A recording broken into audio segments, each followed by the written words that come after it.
Morning and welcome to Coffee Walk. Today we're going to get an update on the 4C Ice Blue Jeep. Then we're going to go in the back. I'm going to show you how far a Jeep comes apart when you're actually doing a frame up nut and bolt restoration. And this is on another CJ7. It's a big custom build and we're actually Burger Kinging it. We're doing it the way the customer wants it. They're going to walk outside and show you a 1983 CJ5, which is the last year they made the CJ5. There was only 3,085 of them built. It's got a very special serial number. And I've got a question to you guys out there. Should we go stock or have a good idea? We'll see if you like it. So here's our 1984 color code 4C Ice Blue Jeep, which is a very rare color. We're gonna bleed into the video, the steps that it takes to get it to this level. Stunning color, beautiful body. As always, we do all the cut-ins. Our paint's way above what it was from the factory. The way we do the seam sealer is much nicer than the factory did it. And of course, under the hood, which we'll show you some of the photos, what it takes to do all the cut-ins and get it to this level. Beautiful firewall under the hood, inner fenders, grill. It's fantastic. Engine still needs to be serviced and quite a bit of detail work, but the paint work's done and it is absolutely beautiful. Get my coffee back. Let's go in the back. I want to show you a major build.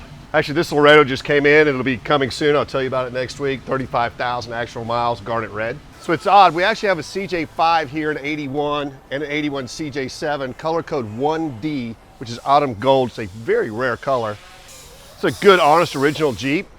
Rare to see them in this color. Now this one's in. We actually sold this Jeep and the customer wants it restored. Then we also have a CJ7 here in the same color. So like I said earlier, very unusual. Frame up. So this frame was sandblasted all the way to bare metal, and then we had it powder coated. It's a little dusty, but it's actually outstanding. So the frame has been powder coated, ready to build the chassis. It'll come in next week. I'll just see just how far down we take the body. So this body went all the way down to bare metal. They came in and they shot it with a black primer. Now, you never know what you're gonna get when a Jeep comes in. It had 1D autumn gold paint on the Jeep, but after it was stripped, we found a lot of Bondo, so the quarter had to be replaced. The rear tail panel had to be replaced, and it had a lot of odd holes in the body. So everywhere you see these blanks are where they had to weld and fill. All in the firewall. Had 2 different antenna holes, which is really odd. And here's the rust repair marks we're doing. So when you do an estimate on these Jeeps, that's just what it is, it's an estimate. This Jeep looked like it was straight and solid, but once it's blasted, it had over 20 holes that had to be welded, almost 30. But we'll get it back to where it's right. Transmission tunnel had a big repair to be done in it. Now, what's cool is this guy's putting a Corvette motor in it. So when this is done and it's revealed, we'll have an LS Corvette engine in it.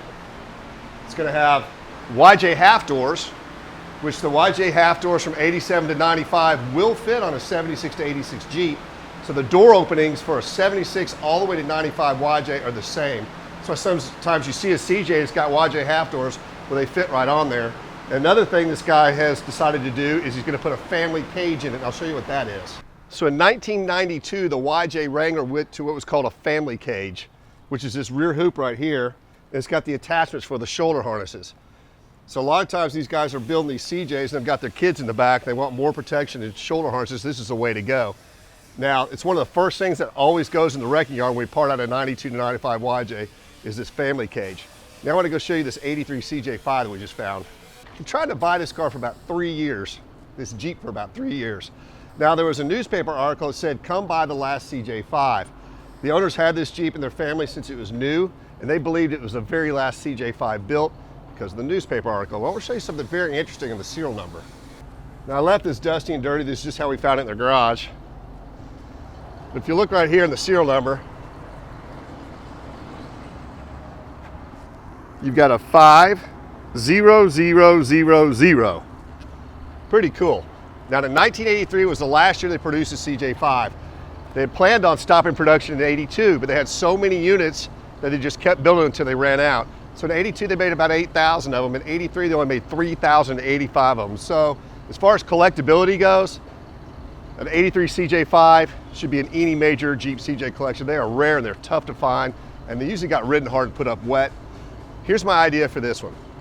In 1973, they made about 300 Super Jeeps. In 1976 was the bicentennial. They scheduled it and they were going to ramp up the Super Jeep again. But after they built 10 of them for 10 of the major state fairs, in the country. They realized they were just too expensive to build. The project was scrapped. Well, we had the honor of restoring one of the 76 Super Jeeps 4 or 5 years ago. Turned out fantastic. When I did it, there was a lot of the pieces on it that were unusual to that Jeep, i.e. the stripe kit, which is a little bit different than the 73. I made 2 of everything we used on that Jeep. So my idea is, the Super Jeep started in white. This is white. You want to see this as a commemorative Super Jeep? It'd be the only 83 in the world, or do you want to see it go back to stock? So let me know. Thanks for watching the CJ Day. Please like, tag, share, and follow. And again, we got a killer barn find coming up soon.